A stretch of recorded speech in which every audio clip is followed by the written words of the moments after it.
hello there. This is for people that are maybe new to RPM. Some people might be doing it a while. And it's about what RPM is and what it isn't. So I'll be showing some kind of things that I see sometimes that people kind of think is RPM, but actually isn't. Yeah. And it's not a criticism at all, because everybody's doing their best. And you made a good point earlier. Yeah. So. You know, as a parent, when you come across a new therapy or something new like RPM, this is what I did, Alex. You know, I thought, oh right, I'll have a look at that. I'll take the good bits and the bits that I think, you know, will help me and will help Chris, you know, and I'll adapt it and just use it and fit it in, you know, because of course I'm the expert about my son. I know him best, you know, I know what to do. You won't like that bit. So, you know, now this is me talking with the benefit of experience. I did some of that when I first came across RPM, you know, but then as I studied it more and more and more, you know, and began to understand it more, actually I realised that, you know what, you shouldn't mess with it. You should really embrace and understand it and go for it exactly as Soma teaches it. Because then you're going to get the best results. It's as simple as that. So, you know, let's have a look at some of the mistakes that people make and some of the things that they do and just highlight them, really. Okay. So mistake number 1 is when people go to do a session, they'll say, oh, you know, today I thought we'd look at plants, Plants, plants, all going well so far. And I go, how do we spell plants? P, good, L, good, A, where's that's good. Ooh. And then very good, plants. Okay, so you saw what was happening there, I hope. Alex actually kept hold of my hand all the time and guided me into each of the letters. And, you know, well, sometimes parents say, oh God, but, you know, my child finds it so hard to point. So I thought, well, while he's learning, I'll just show him how to do it. Yeah, I get that. The danger is that the student becomes over-reliant on the physical touch. And also that, you know, some students actually just switch off completely. Oh, Mum's It's just easy. This I could be looking over there. Yeah. There we go. And RPM focuses on independent, purposeful motion, which somebody can't really build if, you know, we're always guiding them. So how we work on it is, you know, obviously watch our video on prompts again if you're not sure what they are. You know, so if we was touching the we'll just do it side so you can see this one. You know, let's say if they couldn't do that with support, let's say the hand kept on dropping and, you know, I do this then. Okay, here is the P. That's how we touch it. Just like that. Now you try. Go on. Touch it. Very good. So we kind of motor model, so hand over hand motor model, to show the person what they need to do in order to get their body to the right letter. So they can feel how the muscles need to work in order to make that movement. They've felt it themselves while you've been hand over hand. Then you remove your hand and you ask them to have a try. That's it. Now, some students, you could literally do that for one letter and then they've got it. That's what I have to do. Some students, you might be doing it for half the year, you know, this is it, this is it, this is it. And, you know, and it just take a longer time. But independent motion is what RPM is. So if you're doing something different, you know, it's just not RPM. Another thing I might see is kind of this kind of action, you know, P, lift it up, just there. L, that's good. You know, so instead of holding it here, we're kind of supporting from here and lifting the elbow up. Again, you know, we don't do that because we're trying to kind of show the student, we want the student to be independent. If the elbow really is a problem, just plant it on the table. Oh!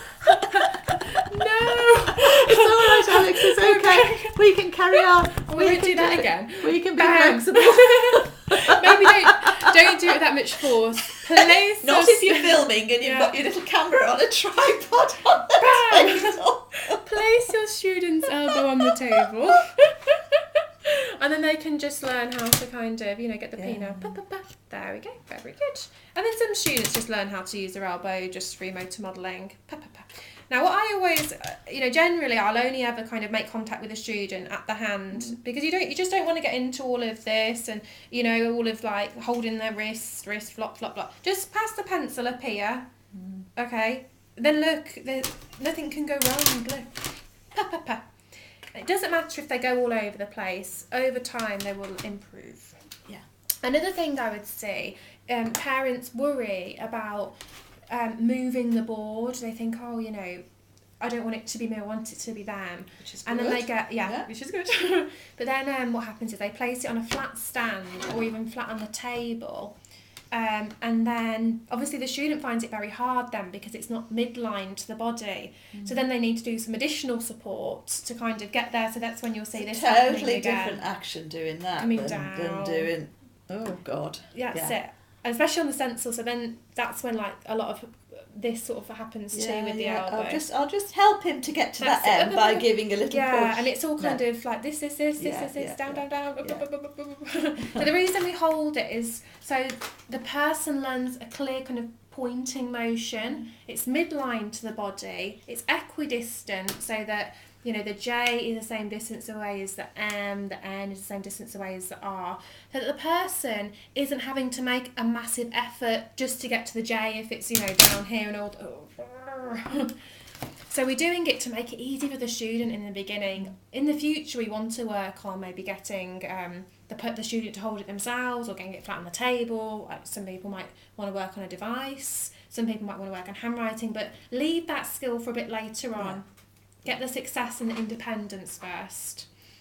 Now, another thing I'll say quite a lot is parents, it's quite hard, I do understand this, like planning something every day, and trying to make, like an interesting session every day. So some people then kind of think, I'll talk about the day. So they'll do things like, and do you remember where we went yesterday? Do you remember? It was good, wasn't it? A, Mac, D, and what did you eat there? C, H, I, we're doing the English version.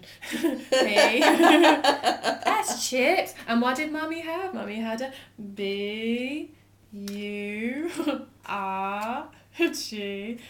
That's it. E. So Alex is I'm just holding my hand up, and Alex is totally kind of leading me around this because she knows the answers that she wants. And, isn't this nice? Just having a chat together. That's it. And I think at this point you do have to remember that RPM, as well as being a skill development process, one of the goals is learning and education and empowering the students to kind of be exposed to materials that maybe they wouldn't have had the chance to be exposed to otherwise, to develop opinions, to develop their thinking skills.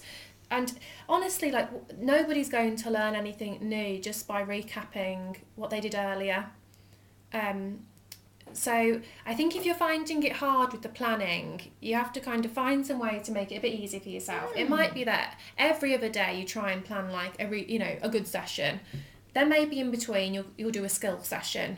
Maybe you'll get an article out. What do you mean by a skill session, Alex? Practice dictations, things like that? You can, yeah. It could be, yesterday I noticed that you really struggled to spell words that went E-A. When we learned about the polar bear, you found it really hard to go from E to A. Let's practice words with E-A in today. Let's practice the word eat. E-A-T, eat. Let's practice it. Yeah. E all the way over. And you'll just focus on a skill that was hard. It might be that, you do have like a book with some kind of like really nicely laid out information. Yeah. That you can almost just kind of read through, highlight some words and kind of bring in. So you have to find ways to make it easy for yourself without kind of diluting what RPM is. Yeah. Because RPM isn't just, what did we do and who did we see? And all of those sort of questions, of course, are about episodic memory. Exactly. Which, if you, delve back in, look in the files, you'll see that there are many children that have many issues with episodic memory and accurate recall of events. So that really, you could be setting your child up to fail anyway by asking those sort of questions. Stick to educational type things. It can be current affairs, it can be you can pick up the newspaper. You can always find a short little feature in the newspaper that's got some interesting information in. That's it. Yeah. There you go. So they're the main things. Okay. Brill.